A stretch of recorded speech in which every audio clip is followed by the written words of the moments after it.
Part 2 film start होती है। तो इसमें हम देखते हैं ब्रूस किसी और कंट्री में होता है और वहाँ किसी साइंटिफिक लैब में होता है। फिल्म में एक पार्ट में दिखाया जाता है कि रोज उसे कॉल करती है और उससे कहती है कि मैं तुम्हारा इलाज कर सकती हूँ, इसलिए रोज ने उसे यहाँ पे बुलाया होता है। तो यहाँ पे रोज ब्रूस पे कुछ एक्सपेरिमेंट्स कंडक्ट करती है ताकि ब्रूस को ठीक किया जा सके। तो यहाँ पे भी एक्सीडेंटली चीज़ें वैसी नहीं होती जैसी प्लान की गई होती। और तो फिर नेक्स्ट सीन में दिखाते हैं कि ब्रूस वहाँ से फिर किसी और जगह चला जाता है, किसी एक्टिविटीज़ को स्टार्ट करता है अपनी लाइफ में। साथ में वो ये कोशिश करता है कि खुद को किसी तरह से ठीक किया जा सके। वो चाहता था कि अब वो हल्क ना बने कभी और हमेशा के लिए ब्रूस ही रह जाए। तो उन्हें दिखाते हैं कि ब्रूस एक फैक्ट्री में होता है, इस फैक्ट्री में ये काम करता है। तो एक दिन काम करते हुए ब्रूस का हाथ किसी बोतल के लगने से कट जाता है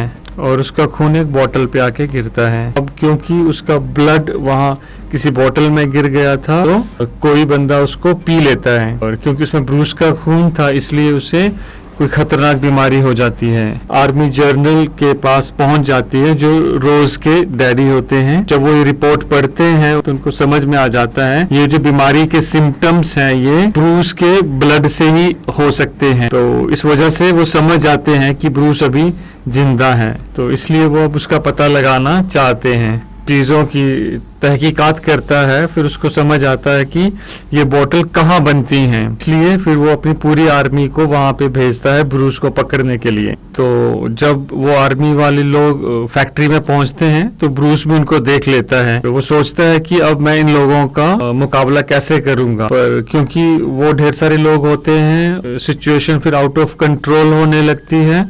तो ब्रूस को फिर से गुस्सा आता है और क्योंकि गुस्सा आता है तो वो फिर से हल्क में बदल जाता है और ये उसे मजबूरन करना पड़ता है। क्योंकि ब्रूस हल्क बन चुका होता है तो अब इसे कोई रोक नहीं सकता है, तो इसलिए यहाँ पे उन लोगों की खूब पिटाई करता है और वहाँ से चला जाता है। वापिस वो आर्मी के लोग जनरल के पास पहुँचते हैं और उनसे कहते हैं कि वो एक तो बहुत ही खूंखार दरिंदा था, उसको पकड़ना नामुमकिन है और मैं उसको पकड़ने में फेल हो गया हूँ। इस पे जनरल कहता है कि कोई बात नहीं, परेशान मत हो, तो मैं इससे लड़ने के तरीके बताऊंगा कि उसको कैसे पकड़ा जा सकता है। नेक्स्ट सीन में देखते हैं कि ब्रूस उसी जगह पहुंचता है जहां रोज ने उसको लैब पे बुलाया था उसका इलाज करने के लिए। तो यहाँ पे एक यूनिवर्सिटी का सीन आता है। यहाँ पे ब्रूस ने एडमिशन ले ली होती है और ब्रूस देखता है कि यहाँ पर रोज भी होती है। यहाँ पे ब्रूस देखता है कि रोज किसी और लड़के के साथ होती है और वो थोड़ा शक करता है और लगता है शायद रोज उसे भूल चुकी होगी, इसलिए वो वहाँ से बहुत मायूस होके चला जाता है। तो फिर वो एक जगह पहुँचता है, एक पिज़्ज़ा शॉप पर एक अंकल से बात करता है जहाँ उसे ये पता चलता है कि वो लड़का तो सिर्फ रोज का फ्रेंड है। तो फिर वो pizza shop owner job offer करते हैं पिज़्ज़ा डिलीवरी बॉय की, तो जिसके बदले में फिर वो यहाँ पे रह खा सकता है। तो नेक्स्ट सीन में हम देखते हैं ब्रूस अपने लैपटॉप पे इंटरनेट के थ्रू किसी से बातें किया करता था बिना रिवील करे कि वो कौन है। तो एक दिन ब्रूस को उस यूनिवर्सिटी से किसी का पिज़्ज़ा का ऑर्डर आता है, ब्रूस पढ़ा करता था और जैसे वो यूनिवर्सिटी कैंपस में पहुँचता है वहाँ कंप्यूटर लैब में, तो देखता है कि यहाँ पे कोई भी नहीं है। तो मौका पाकर वो लैब में एक कंप्यूटर पे अपना अकाउंट एक्सेस करने की कोशिश करता है, खुद के बारे में वहाँ पे इंफॉर्मेशन ढूंढता है। तो वो पाता है कि यहाँ पर उसके बारे में रोज के बारे में कोई भी इंफॉर्मेशन फीडेड नहीं है। तो फिर ब्रूस उस आदमी को वापस से मैसेज करता है जिससे वो इंटरनेट पे अक्सर बातें किया करता था, वो उसे सब कुछ बताता है। और जब ब्रूस यूनिवर्सिटी से लौटकर पिज़्ज़ा शॉप पे पहुंचता है तो देखता है कि वहाँ पे रोज होती है उसी लड़के के साथ। रोज ब्रूस को वहाँ देख लेती है, पर ब्रूस उन दोनों को साथ देख के वहाँ से चला जाता है। ब्रूस को जाता हुआ देख के रोज भी ब्रूस के पीछे निकल जाती है। जब ब्रूस को रोज ढूंढ रही होती है तो बाहर उसे वो कहीं नहीं दिखता और फिर वो वापस आ जाती है पिज़्ज़ा शॉप पे और पिज़्ज़ा ऑनर से पूछती है क्या वो यहीं पर रहता है, मुझसे झूठ मत बोलो प्लीज। तो वो पिज़्ज़ा ओनर उसको बताता है कि हाँ वो यहीं पर रहता है। नेक्स्ट सीन में दिखाते हैं कि ब्रूस इस शहर को छोड़कर भी जा रहा होता है, पर रोज उसको किसी तरह ढूंढ लेती है और उससे कहती है कि तुम प्लीज यहाँ से मत जाओ, और वो फिर ब्रूस को अपने साथ गाड़ी में बिठा के घर ले आती है और फिर वो अपनी नई पुरानी बातें करते हैं और रोज फिर उसको बताती है कि तुम्हें जो डेटा चाहिए वो मेरे पास है, तो तुम्हें मुझसे छिपने की कोई जरूरत नहीं है, मैं कभी भी तुम्हें अरेस्ट नहीं करवाऊंगी। वो ब्रूस से कहती है अगर ये जो डेटा है अगर हम इसे आर्मी जर्नल को दे दें तो वो हमारी मदद कर सकते हैं। तो इस बात पे ब्रूस कहता है नहीं रोज नहीं, ये ऐसा नहीं हो सकता, ये सिर्फ तुम्हें ही लगता है कि वो तुम्हारी मदद करेंगे पर ऐसा होगा नहीं। तुम्हारे पिता तो सिर्फ मुझे पकड़ के, मुझे मार के, मेरे डीएनए को यूज करके मेरी तरह और लोगों को बनाना चाहते हैं अपने फायदे के लिए। आर्मी जर्नल को देखते हैं जो कि उस सोल्जर से अपना वादा पूरा करने वाले होते हैं जो ब्रूस को पकड़ने फैक्ट्री गया था। तो उस टाइम जर्नल ने उस सोल्जर से कहा था कि तुम्हें फिक्र करने की ज़रूरत नहीं है, मैं तुम्हें भी हल्क की तरह पावरफुल बना दूंगा ताकि तुम उसे पकड़ सको। तो इस प्रोसेस में फिर डॉक्टर्स उस सोल्जर को जगह जगह पे इंजेक्शंस लगा के कुछ दवाई इंजेक्ट करते हैं उसकी बैक में, आर्म्स पे, नेक पे, जिससे हमें दिखाते हैं कि इसमें कुछ अंदर केमिकल रिएक्शन होता है उस दवाई से बॉडी में, तो वो बहुत ज्यादा पावरफुल फील करता है खुद को। ब्रूस फिर रोज से कहता है मुझे सिर्फ ये डेटा की ही जरूरत थी और मैं एक जगह पे ज्यादा देर नहीं रह सकता हूँ, नहीं तो आर्मी कभी भी यहाँ पहुंचती होगी मुझे पकड़ने के लिए। जैसे ये दोनों भी बातें कर ही रहे होते हैं वहां पर आर्मी के लोग पहुंच जाते हैं, तो ब्रूस वहां से फिर एकदम से भागने लगता है पर आर्मी के लोग उसका पीछा कर रहे होते हैं और भागते भागते वो एक ब्रिज पे पहुंचते हैं और आर्मी वाले उसे वहां पे घेर लेते हैं। यहाँ पर वो खुद को बचाने के लिए ब्रूस फिर से हल्क में बदल जाता है और उस ब्रिज में से रेलिंग्स को तोड़कर नीचे जंप करता है आर्मी वालों पे। सोल्जर्स उस पे ढेरों गोलियां बरसाते हैं पर उस पे गोलियों का कोई असर नहीं होता है और उतने में ही आर्मी जर्नल अपने सोल्जर्स को कमांड देता है कि हल्क को टैंक के सामने लेके आओ। हल्क को दो टैंक के बीच में लेके आते हैं। यहाँ पर टैंक से गोला बारूद निकलने की बजाय कुछ अलग सी वेव सी निकलती हैं जो दोनों तरफ से हल्क को प्रेस करने की कोशिश करती हैं उसको मारने के लिए, पर हल्क किसी तरह से इन चीजों से लड़ता है और सरवाइव करता है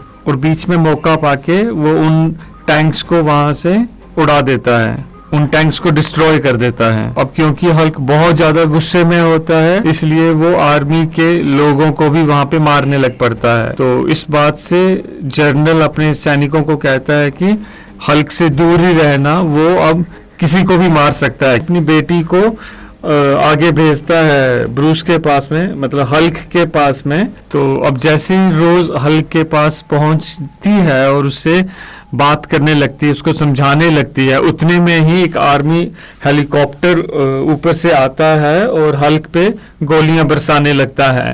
तो ये देख के हल्क रोज को अपनी बाजू में छिपा लेता है ताकि उसको कोई गोली ना लगे, उसको कोई नुकसान ना पहुंचे।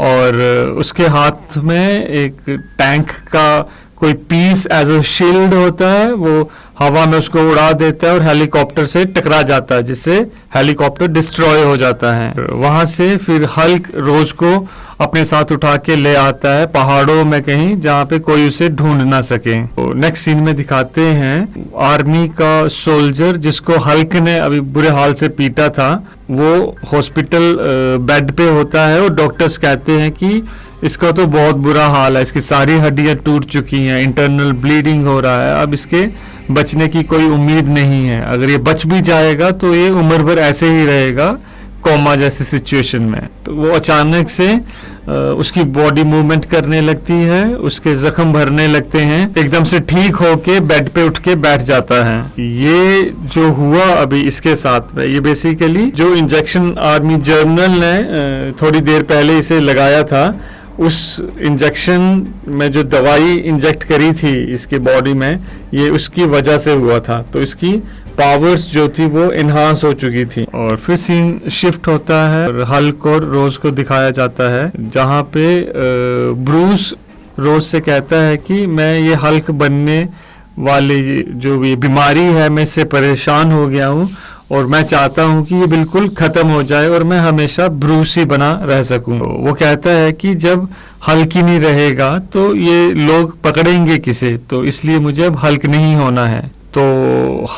तो ब्रूस इस बात पे रोज को आगे बताता है कि मैं इंटरनेट पे किसी से बात करता हूँ, तो हम उससे मिलने चलते हैं, शायद वो हमारी कोई हेल्प कर सके। तो उसकी भी एक लैब है और वो मुझे एक्चुअल में जानता तो नहीं है, पर जब मैं उसको अपने बारे में सब कुछ बताऊंगा तो मुझे यकीन है कि वो मेरी मदद ज़रूर करेगा। रोज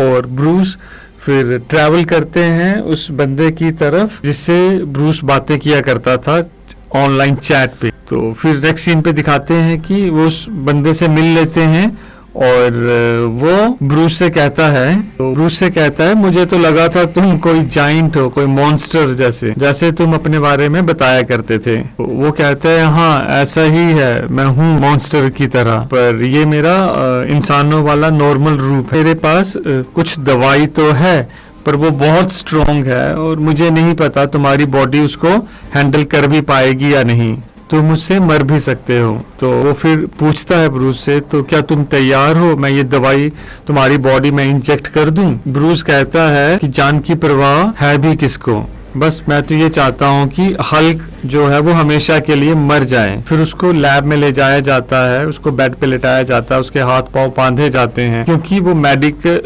मेडिसिन इंजेक्ट करने से पहले ब्रूस को हल्क बनाना जरूरी था। उसको इलेक्ट्रिकल शॉक लगाए जाते हैं ताकि वो गुस्से में आके वापस हल्क बन सके। तो ऐसा होता भी है, ब्रूस हल्क में बदल जाता है, उसको गुस्सा आने लगता है, तभी रोज उसके सामने आती है, उसको समझाने की कोशिश करती है। इसी के साथ में वो रैंडम बंदा हल्क की बॉडी पे अपनी मेडिसिन को इंजेक्ट करना स्टार्ट कर देता है। जैसे ही वो दवाई हल्क की बॉडी में इंजेक्ट होती है तो धीरे धीरे हल्क वापिस से ब्रूस बनने लगता है, एक नॉर्मल इंसान जैसे। वो बंदा बहुत ज्यादा खुश हो जाता है क्योंकि कि उसका ये एक्सपेरिमेंट बहुत कामयाब रहा, उसने हल्क से वापिस ब्रूस को ले आया है और उसने इस बीमारी का हल भी ढूंढ लिया था। तो वो आदमी उन्हें बताता है कि किसी भी बीमारी का इलाज करना अब पॉसिबल हो चुका है और वो आगे बताता है कि हल्क ने मतलब ब्रूस ने मुझे अपना ब्लड सैंपल भेजा था जिसकी मदद से मैंने वैसा और ढेर सारा ब्लड बना लिया है और मैंने फिर बहुत सारे जानवरों पर इसका टेस्ट किया था पर एग्जैक्टली कोई रिजल्ट सामने नहीं आए। जैसे मैंने अब इसको हल्क पे टेस्ट किया और वो वापिस से ब्रूस बन गया और इसकी बीमारी ठीक हो गई, इसलिए उसके ब्लड से हम बाकी लोगों की बीमारियां भी ठीक कर सकते हैं। रोज और ब्रूस कहते हैं ये काफी खतरनाक रहेगा, ये काफी खतरनाक है और आर्मी भी इस फॉर्मूला के पीछे है। अगर उन्हें पता चलेगा ये तुम्हारे पास है तो वो तुम्हें भी यहाँ से ले जाएंगे और साथ के साथ इसी ब्लड से बहुत सारे और हल्क भी बनाए जाएंगे और वो सारे मिलके दुनिया को तबाह कर देंगे। और इतनी ही देर में वहाँ पे आर्मी भी आ जाती है और वो एक बार फिर से ब्रूस को बेहोश कर देते हैं और आर्मी वाले फिर ब्रूस को वहां से पकड़ के ले जाते हैं। नेक्स्ट सीन में दिखाया जाता है कि आर्मी जनरल ब्रूस के सामने खड़ा होता है। दूसरी तरफ सोल्जर जिसको आर्मी जनरल ने इंजेक्ट करा था वो उसी लैब में पहुंचता है जहां जिस रैंडम बंदे ने हल्क से ब्रूस बनाया था और उसको पता था कि इसके पास में अभी हल्क का ब्लड है। तो ये गन पॉइंट पे उसको कहता है कि मेरी बॉडी में हल्क का ब्लड इंजेक्ट करो ताकि मैं भी हल्क बन सकूं। तो उस फिर रैंडम आदमी को ना चाहते हुए भी ऐसा करना पड़ता है और ना चाहते हुए भी फिर वो सोल्जर के अंदर में हल्क का ब्लड डाल देता है और देखते ही देखते वो सोल्जर एक अजीब क्रिएचर में बदल जाता है और उसकी बॉडी से जगह जगह से सींग जैसे निकल आते हैं लाइक स्पाइक और स्किन भी उसकी अजीब सी हो जाती है और वो वहां पे फिर उस बंदे को पीट के जिसकी वो लैब थी बाहर आ जाता है और वहां पे आर्मी जनरल अपने ऑफिस से देख रहे होते हैं तो उनको स्क्रीन पे एक अजीब सा क्रिएचर दिखाई देता है सड़क पर। आर्मी जनरल सोचता है कि ये तो हल्क जैसा कोई है पर ये कैसे हो सकता है, ब्रूस तो मेरे साथ यहाँ पे है, तो ये कौन है? तो उसे पता चल जाता है कि ये वही आर्मी वाला सोल्जर है जिसको जर्नल ने दवाई दी थी। तो अब आर्मी जर्नल को अपनी गलती का एहसास हो जाता है। अब वो जो सोल्जर एक अजीब से क्रिएचर में बदल चुका था, उसे रोकना नामुमकिन जैसा था, क्योंकि वो बहुत ही ज़्यादा खतरनाक और पावरफुल हो चुका था। तो ब्रूस कहता है, देखा, मैंने तो पहले ही कहा था और आपने मेरी बात नहीं मानी, और मुझे पकड़ने के चक्कर में आपके अपने ही बंदों ने आपको धोखा दे दिया। तो अब आप मुझे जाने दो, मैं ही हूँ जो उसे रोक सकता हूँ, मेरे अलावा उसे कोई और रोक भी नहीं सकता। और यहाँ पे आर्मी जनरल समझ जाता है कि ब्रूस सही कह रहा है, क्योंकि ब्रूस जब हल्क बनता था तो उसकी पूरी फौज लड़के भी बार बार कोशिश करने के बाद भी उसे नहीं पकड़ पाई आज तक। तो इस नए क्रिएचर को ये कैसे पकड़ लेंगे? फिर भी आर्मी जर्नल कुछ सोचता है और ब्रूस को अभी नहीं जाने देता। पर ब्रूस को सिचुएशन समझ आ रही होती है कि चीज़ें क्रिटिकल हो रही हैं नीचे, इसलिए वो हेलीकॉप्टर का दरवाज़ा खोल के ऊपर से ही कूद जाता है और वो नीचे रोड पे जाके गिरता है, और जिससे रोड टूट जाती है, वहाँ पे खड्डा पड़ जाता है और फिर खड्डे से बाहर आता है हल्क।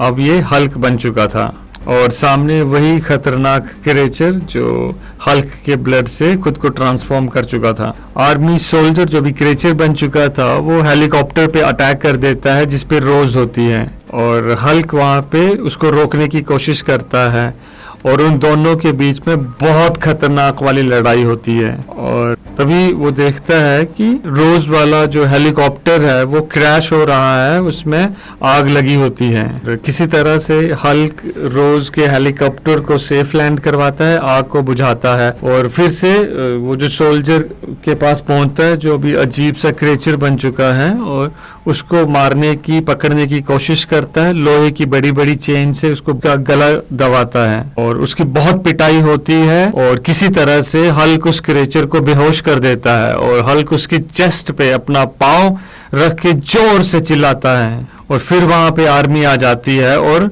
वो हल्क पे ही फायर करने लग पड़ती है। आर्मी जर्नल ने सब अपनी आंखों से देखा था, अब उनको पता था कि हल्क खतरा नहीं है, इसलिए वो अपने सिपाहियों, अपने सोल्जर्स को रोक देता है। और रोज उसके पास आती है। रोज हल्क से कहती है, मुझे हमेशा से पता था कि तुम कभी किसी को नुकसान नहीं पहुंचा सकते, और तुमने हमेशा से इस दुनिया को बचाना ही चाहा है। मुझे प्लीज मेरी गलतियों के लिए माफ कर दो। और साथ ही वो रोने लगती है। वो उसको चुप करवाता है।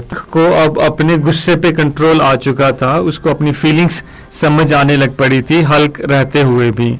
अब वो अच्छे बुरे में फर्क करना सीख गया था। और यहाँ पर फिर अचानक से कुछ प्लेन यहाँ पहुंचते हैं जो फिर से हल्क पे अटैक कर देते हैं। हल्क उनसे बचता हुआ वहां से भागने लगता है, और फिर उसके बाद फिर से सीन बदलता है। 1 महीने से ज्यादा का टाइम हो चुका होता है और दिखाया जाता है कि ब्रूस एक रूम में अकेला बैठा है, वो खुद को कंट्रोल करने की कोशिश में हो जैसे। और फिर कैमरा ब्रूस के फेस पे फोकस होता है। ब्रूस की आंखें एकदम से खुलती हैं और हम देखते हैं कि उसकी आंखें ग्रीन हो चुकी होती हैं और चेहरे पे स्माइल होती है, जिससे ये समझ आता है कि उसने अपनी पावर्स को कंट्रोल कर लिया था। और इसी के साथ ये फिल्म भी यहाँ पे दी एंड हो जाती है। तो उम्मीद है कि आपको ये कहानी भी पसंद आई होगी। तो थैंक्स फॉर वॉचिंग। मिलते हैं फिर अगले वीडियो में, तब तक अपना ख्याल रखिए, खुश रहिए। Thank you very much.